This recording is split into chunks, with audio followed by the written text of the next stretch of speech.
Hello दोस्तों, स्वागत है आपका हमारे channel BA study point with Rita में।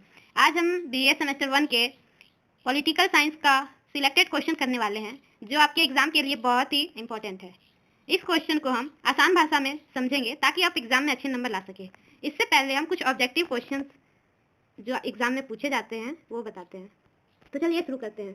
फर्स्ट क्वेश्चन, मौलिक अधिकार। अधिकार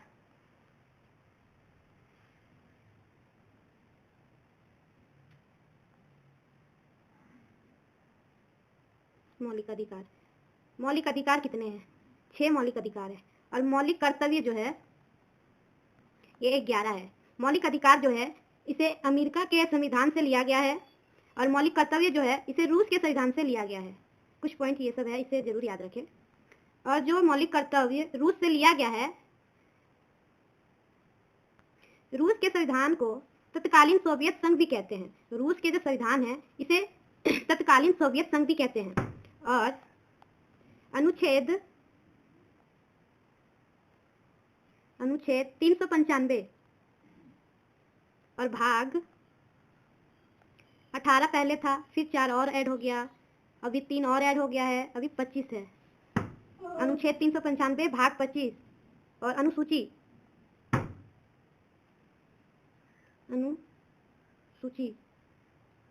8 था, 4 और ऐड कर दिया गया, 12। अनुसूची जो है वो 12। अनुच्छेद 395 भाग 25 और अनुसूची 12 है। पहला बताए मौलिक अधिकार, ये अमेरिका से लिया गया है, अमेरिका के संविधान से। दूसरा जो है वो है मौलिक कर्तव्य, ये रूस से लिया गया है। और तीसरा संसदीय प्रणाली, ये आपका ब्रिटेन से लिया गया है। और संघीय प्रणाली जो है आपका कनाडा से लिया गया है, कनाडा से। और एक और जो है लास्ट, सर्वोच्च न्यायालय न्यायपालिका, ये जो है आपका ये अमेरिका से लिया गया है।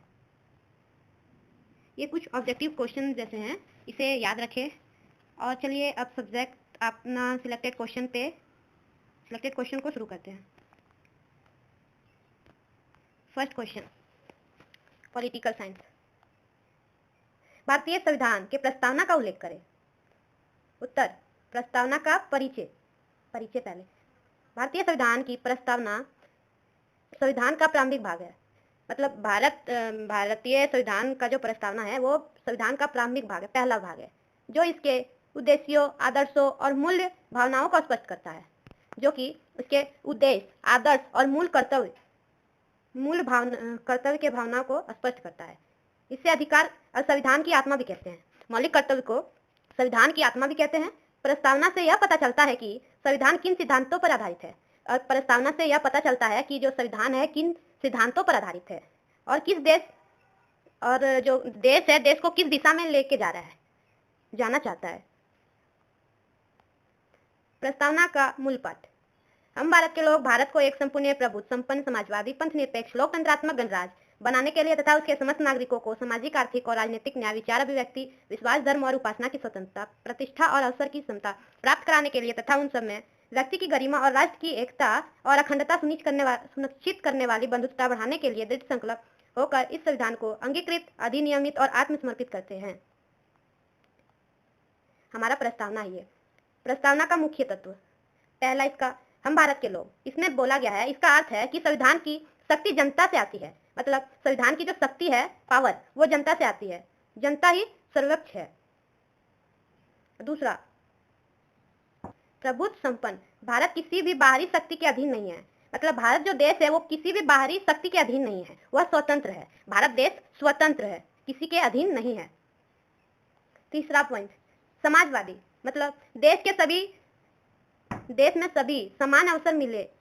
मतलब देश में जो लोग हैं उन्हें समान अवसर मिले, चाहे वो गरीब हो या अमीर हो। चौथा पॉइंट, पंथ निरपेक्ष। राज्य किसी एक धर्म का पक्ष नहीं लेता। मतलब जो राज्य है वो किसी भी एक धर्म का पक्ष नहीं लेता, सभी धर्म को सामान्य माना जाता है। सभी धर्म जो है उससे समान माना जाता है, एक जैसा। 5वां, लोकतंत्रात्मक, सरकार जनता द्वारा चुनी जाती है, मतलब जो सरकार बनते हैं वो जनता द्वारा चुना जाता है और जनता के प्रति जवाबदेही होती है। और जो सरकार जनता द्वारा मतलब चुन के बनाया जाता है सरकार को, और वही सरकार जनता के प्रति जवाबदेही होते हैं। 6वां पॉइंट, गणराज्य, देश का प्रमुख राष्ट्रपति द्वारा चुना जाता है, मतलब देश का जो प्रमुख राष्ट्रपति है वो भी जनता द्वारा चुना जाता है, वंशानुगत नहीं होता है। मतलब जैसे हमारा हर्यक वंश, नंद वंश, ये सब था, मौर्य वंश, वो सब में ऐसा था कि वंशानुगत था, मतलब राजा का बेटा ही राजा बन सकता है, दूसरा नहीं कोई बन सकता है। पर इसमें ऐसा नहीं है, राजा का ही बेटा राजा नहीं बन सकता है, मतलब राष्ट्रपति का बेटा अगर राष्ट्रपति बने ऐसा नहीं हो सकता है। लोग जो जनता जो चुनेंगे, जिसे चुनेंगे वही बनेगा। न्याय, प्रस्तावना 3 प्रकार के न्याय की बात की गई है। पहला, सामाजिक न्याय, आर्थिक न्याय, राजनीतिक न्याय। स्वतंत्रता, हर नागरिक को विचार, अभिव्यक्ति, धर्म आदि की स्वतंत्रता प्राप्त है। समानता, सभी नागरिकों को समान अवसर और अधिकार प्राप्त है, मतलब सभी जो नागरिक है उन्हें समान अवसर और अधिकार दोनों प्राप्त है। बंधुत्वता, देश में भाईचारे की भावना बढ़ावा देना, मतलब देश में जो भाईचारे की भावना है उसे बढ़ावा देना और राष्ट्र की एकता बनाए रखना।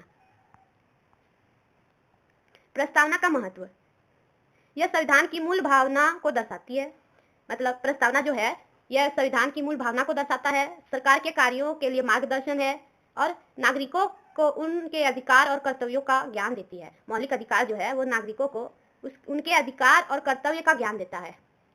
अगला पॉइंट, न्यायालय को संविधान की व्याख्या करने में सहायता करती है। निष्कर्ष, अंत में कहा जा सकता है कि भारतीय संविधान की जो प्रस्तावना है, प्रस्तावना देश के आदर्श और उद्देश्यों का अवसर है। मतलब अंत में यह बोला जा सकता है कि जो भारत का संविधान है, भारत के संविधान में जो प्रस्तावना है उसमें आदर्श उद्देश्य का सार है। यह भारत को एक न्यायपूर्ण, समान और एकजुट राष्ट्र बनाने का मार्ग दिखाता है। मतलब ये जो हमारा प्रस्तावना है ये भारत को न्यायपूर्ण और समान एकजुट राष्ट्र बनाने का मार्ग दिखाता है, इसलिए इसे संविधान की आत्मा कहा जाता है। प्रस्तावना को संविधान की आत्मा कहा जाता है। ये क्वेश्चन आपके एग्जाम के लिए बहुत ही इंपॉर्टेंट है, इसे जरूर याद कर ले। चलिए और नेक्स्ट क्वेश्चन की ओर जाते हैं। सिलेक्टेड क्वेश्चन 2, भारतीय संविधान के मौलिक अधिकार का उल्लेख करें। उत्तर, भारतीय संविधान के मौलिक अधिकार, भारतीय संविधान के मौलिक अधिकारों का वर्णन, मतलब भारतीय संविधान का जो मौलिक अधिकार है उसका वर्णन भाग 3 में किया गया है और अनुच्छेद 12 से 35 में है वो। ये प्रत्येक व्यक्ति या प्रत्येक नागरिक को स्वतंत्र और सम्मानजनक जीवन जीने के लिए दिया जाता है। मतलब जो हमारा मौलिक अधिकार है भाग 3 में है, जो कि अनुच्छेद 12 से 35 में है, इसमें हर नागरिक को स्वतंत्र और सम्मानजनक जीवन जीने के लिए दिया जाता है। इसका उद्देश्य व्यक्ति की स्वतंत्रता, समानता और न्याय की रक्षा करना है। मौलिक अधिकार जो है इसका मुख्य जो उद्देश्य है वो है कि स्वतंत्रता, समानता और न्याय की रक्षा करना। मौलिक अधिकार के प्रकार, भारतीय संविधान में मुख्य रूप से 6 मौलिक अधिकार है। मैंने आपको पहले ही बताया कि मौलिक अधिकार 6 है और मौलिक कर्तव्य ये आपका 11 है। पहला, समानता का अधिकार, जो कि आपका अनुच्छेद 14 से 18 में है, समानता का अधिकार। फर्स्ट पॉइंट, सभी नागरिक कानून के समक्ष समान है।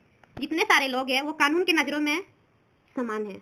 दूसरा, जाति, धर्म, लिंग आदि के आधार पर भेदभाव नहीं किया जाता। मतलब जाति हो, कोई भी जाति के हो, कोई भी धर्म हो, कोई भी लिंग के हो, उनका भेदभाव नहीं किया जाता है मौलिक अधिकार में।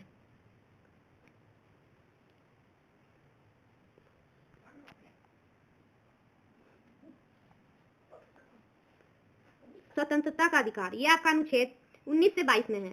फर्स्ट पॉइंट, अभिव्यक्ति की स्वतंत्रता, अभिव्यक्ति की जो है उसका स्वतंत्रता। दूसरा, बोलने और लिखने की स्वतंत्रता। तीसरा, शांतिपूर्ण सभा करने का अधिकार, शांतिपूर्ण जो सभा है वो करने का भी अधिकार है। चौथा पॉइंट, कहीं भी आने जाने और बसने का अधिकार है। कोई भी लोग कहीं भी आ सकते हैं, जा सकते हैं और कहीं पे भी बस सकते हैं, इसका अधिकार है। पैसा चुनने की स्वतंत्रता, पेश चुनने की स्वतंत्रता। शोषण के विरुद्ध अधिकार, ये आपका अनुच्छेद 23 से 24 में है, जिसमें मानव तस्करी और बंधुआ मजदूर पर रोक। और दूसरा पॉइंट, 14 वर्ष से कम आयु के बच्चों से खतरनाक कार्य करवाना प्रतिबंधित है। मतलब 14 वर्ष से कम आयु के जो बच्चे होते हैं उन्हें खतरनाक कार्य करवाने के ना करवाए इसलिए प्रतिबंधित किया गया है। उसका चौथा पॉइंट, धर्म की स्वतंत्रता का अधिकार। यह आपका अनुच्छेद 25 से 28 में है। इसका फर्स्ट पॉइंट, किसी भी धर्म को मानने, पालन करने और प्रचार करने की स्वतंत्रता। अनुच्छेद 25 से 28 में जो है उसमें कहा गया है कि किसी भी धर्म को हम मान सकते हैं, उसका पालन कर सकते हैं, उसका प्रचार कर सकते हैं। नेक्स्ट पॉइंट, राज्य सभी धर्मों के प्रति समान व्यवहार करता है। जो राज्य के लोग हैं, राज्य सभी धर्मों के प्रति समान व्यवहार करते हैं। पांचवा, सांस्कृतिक और शैक्षिक अधिकार। अनुच्छेद 29 से 30, अल्पसंख्याकों को अपनी भाषा, लिपि और संस्कृति की रक्षा का अधिकार। दूसरा पॉइंट, अपने शिक्षित संस्थान स्थापित करने का अधिकार। मतलब अपना कोचिंग सेंटर आप खोल सकते हैं कहीं पे भी, उसका अधिकार आपको दिया गया है। छठा, सार्वजनिक उपचार का अधिकार, आपका अनुच्छेद 32 में है। फर्स्ट पॉइंट, अधिक मौलिक अधिकार का उल्लंघन होता है तो व्यक्ति सीधे सुप्रीम कोर्ट तक जा सकता है। अगर आपने मौलिक अधिकार का उल्लंघन किया तो आपको सुप्रीम कोर्ट तक जाना पड़ सकता है।